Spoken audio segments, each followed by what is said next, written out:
It's 1999 as the world watches this man chase his second F1 title. Victory for McLaren. Häkkinen comes through to win in Spain. Takes the checkered flag. Häkkinen wins in Japan. He is world champion. On the less glamorous end of the grid, a mysterious figure shows up, a self-proclaimed Nigerian prince with bold plans for the future. Who is he? What does he want? And how did he end up here? No one's really sure. Get ready, because this is one of the weirdest and most fascinating F1 stories you've probably never heard. This is the most mysterious scam in F1 history. Did someone say 1999? This is what F1 looked like back then. Victory for Schumacher and Ferrari. Jordan and Heinz-Harald Frentzen win.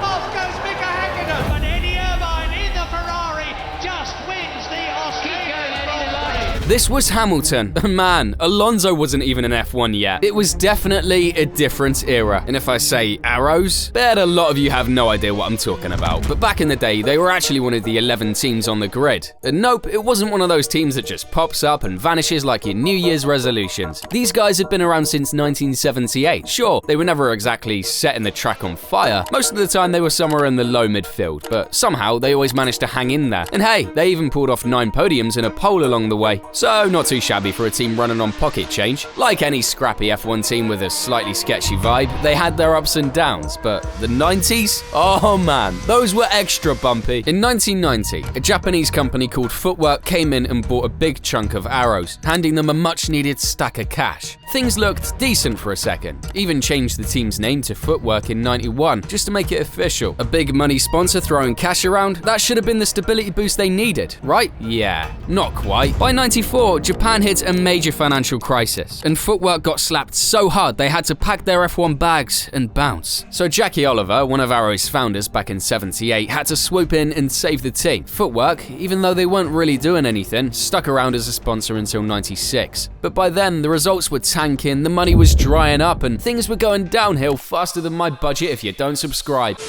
So this is when Tom Walkinshaw, ex-driver, team boss, and apparently part-time gambler, shows up, buys most of the team, and sorta saves it for now. Why am I saying this? Because let's just say his master plan was questionable. Where do you think the money went? Hiring top engineers? Building a faster car? Maybe a better engine? Ha! Nope, they blew it on the last thing they needed. Signing Damon Hill, the brand new world champ. Makes zero sense, right? Well, they jumped on it when Williams announced mid-season they weren't keeping Hill. By then, all the good seats were already taken, so poor Hill didn't really have a choice. Thing is, they threw so much money at Hill that they basically drained the piggy bank. So what did they do? Classic panic move. Bring in paid driver with sponsor cash in his back pocket. Enter Pedro Diniz. How do you think this whole combo worked out? Spoiler alert, not great. The car was still a shitbox, and even though Hill almost pulled off a miracle win in Hungary, yep, you heard that right, a gearbox issue dropped him to P2. Going through, and Damon Hill leads. Oh boy, Damon Hill goes into the lead of the Hungarian Grand Prix. Very well, I'm afraid, Murray. Damon's just come on the radio to say that he's having a problem with his throttle. It's not backing off properly. Wait till the end of the lap, we can give you the gap, because Damon Hill is now on his 76th lap out of 77. It's a nail-biting situation. Villeneuve's going to take the lead. Villeneuve is going to win the Hungarian Grand Prix. Oh, Damon, the whole of the world's hard work out. Villeneuve takes to the grass. Damon Hill has finished second. But that was just a one-time illusion. The car had no pace and no reliability. By the end of 97, Hill was like, yeah, I'm out, and with him, a bunch of sponsors packed their bags too. But wait, it gets worse. Diniz stuck around for one more season, then dipped at the end of 98 and took all his lovely sponsor money with him. But cherry on top, Arrows accused him of breaking his contract by signing with Sauber, which kicked off a whole soap opera of legal drama. And in the end, the team lost the case, and Walkinshaw had to cough up $500 £500,000. We're not even at the main story of this video yet, and it already feels like things couldn't get any worse. Just wait. Ahead of 1999, Arrows had lost two of their biggest sponsors. So yeah, money problems, still very much a thing. But then Pedro de la Rosa shows up, and with him comes Repsol, ready to slap their logo all over the car as the new main sponsor. And just in time too, because that's when he arrives. The man, the myth, the supposed savior. When all seemed lost for Arrows, he arrived. An actual African prince, planning to drop $125 million into the team and save it like nobody else ever did. Meet Prince Malik Ado Ibrahim of Nigeria. Was this finally the moment Arrows had been waiting for? Had their hero finally arrived? Someone important with big plans and deep pockets, right? Well, let's see who this Prince Malik guy was, who just kind of popped out of nowhere. He reached out to Arrows in early 1999, promising to throw a bunch of cash at the team and claiming to be a prince of the Igbira people. A prince? Getting into F1? I mean, when you find out Nigeria has like 75 royal families, it's not exactly Prince William rolling up to save your team. More like Prince sorta somewhere with a title. So yep, this is when things start to get sketchy as fuck. But Malik said he grew up in the UK, went to one of those super fancy schools, you know, Prince vibe. Oh, and apparently he even raced in the 24 Hours of Le Mans under a fake name. Sure, why not? Honestly, no clue why no one at Arrows stopped and went, wait, is any of this actually true? But let's be real, they were broke, desperate, and this dude rolled in sounding rich and important. With the cash he promised, he'd grab 25% of the team, which was a pretty solid chunk that would give Arrows some serious relief. Just to clear things up, since Prince Charming showed up, he'd been all talk, no cash in sight yet, so I'm sure you can already guess where this is going. But wait, there's more. Prince Malik somehow convinced a German investment group called Morgan Grenfell to swoop in and grab another big slice of the pie. Morgan Grenfell ended up snagging 50% of the whole team. The rest of the team's shares were split between Walkinshaw and the management crew to allow for possible future employee incentives. I have no idea what Prince Malik told these investors, but seriously, either bro was a top-tier negotiator or he pulled off something behind the scenes. Anyway, between Prince Malik, this investment group, and Repsol, it suddenly looked like Arrows was on fire. I mean, for once it seemed like they were getting the investors they'd been begging for. Nobody really knew what this mysterious prince was actually up to, but honestly, with all the crap Arrows was dealing with at the time, that was probably the last thing on their minds. The real question was, would any of this actually turn into results on track?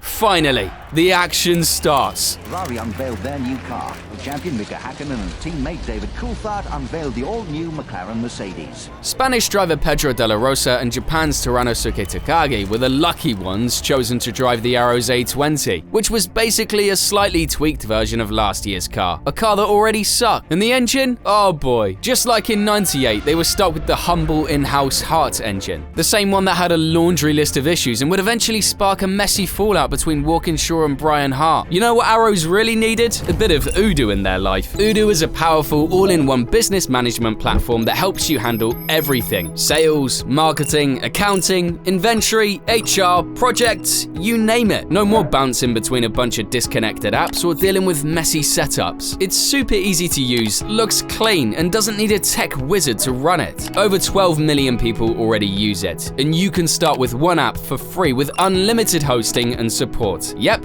free forever. And trust me, one app will take you further than Arrows ever got. Take the Projects app, for example, which would have been perfect for them. It gives you a super clear view of everything you're working on. You can build your own dashboard in stages, break down big projects into tasks and subtasks, and assign tasks to your team. Set deadlines, add tags, track progress, all that good stuff. And depending on how your brain works, you've got different views. Kanban view for moving tasks around like sticky notes, super visual. Gantt view if you like timelines and seeing how everything fits together, or list view for a clean, detailed breakdown of everything at once. Teamwork?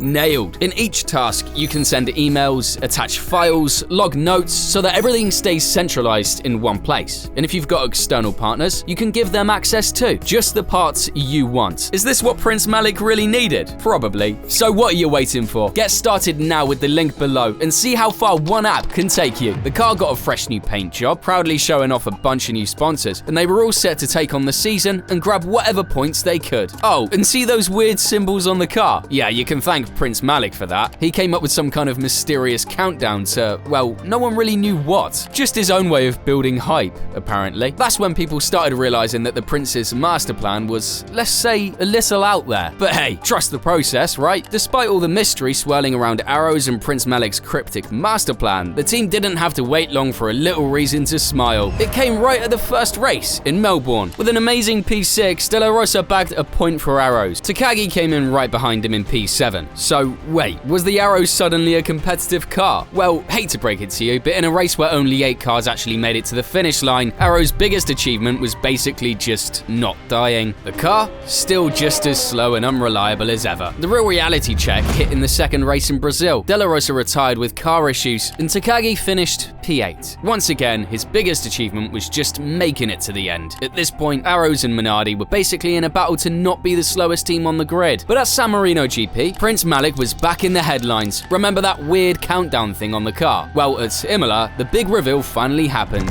T-. What the hell was that? Honestly, no one really knew. Prince Malik introduced T- as his own brand. And what was it about? Well, I'm pretty sure even he didn't know. He claimed it would be some kind of site where you could buy stuff like t-shirts, energy drinks, bicycles, Ducati motorbikes, and even Lamborghinis. I have no clue what these things have in common. And I mean, this was the late 90s, before Amazon, AliExpress, or anything remotely useful, so this idea looked more like the Nigerian email scam. A man ahead of his time? Well, yeah, you could say that, but in more of a this is about to get weird kind of way. T- got its big reveal at a launch event, where Prince Malik claimed it would be a way for Arrows to have its own F1 brand. The truth? T- was just a full-blown fever dream cooked up by this so-called prince. And get this, aside from Arrows, who were too broke to say no, everyone was already whispering about who this dude actually was, and whether he even had any money at all. He basically showed up out of nowhere, spouting nonsense and throwing out promises like confetti. And T-, it was more fake than your girlfriend. You couldn't find it anywhere. No website, nothing. Supposedly there was an energy drink at some point, but I've been digging and there's zero proof it ever existed. As races went by, Arrows was racking up more retirements than points, results, or honestly anything remotely positive. And T-,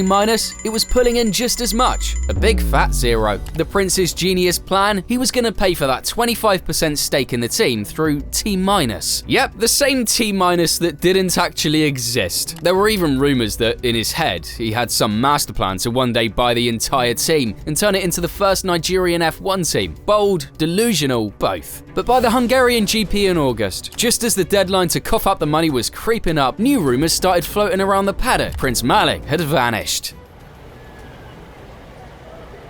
Where the hell was Prince Malik? No one had a clue. The only thing that was certain, he definitely wasn't in the paddock. And just like he showed up out of nowhere, boom, gone. By September, the deadline for paying for his share of the team, Arrows finally confirmed what everyone kinda already knew. Prince Malik, or whoever he actually was, had officially dipped. And with him went those shiny, imaginary $125 million. Walkinshaw had to buy back that 25% stake himself. And honestly, the man was probably ripping his hair out at that point. Half a year wasted chasing a royal mirage, burning time and cash. He didn't even realize he was losing. Well, he probably just didn't want to see it, because let's be real, pretty much everyone else in the paddock had been calling it for months. And that, my friends, was one of the final punches that took Arrows out. With De La Rosa's single point from Australia being the only highlight of their entire season, Arrows finished 1999 only ahead of Minardi and Barr, which, let's be honest, wasn't exactly a flex.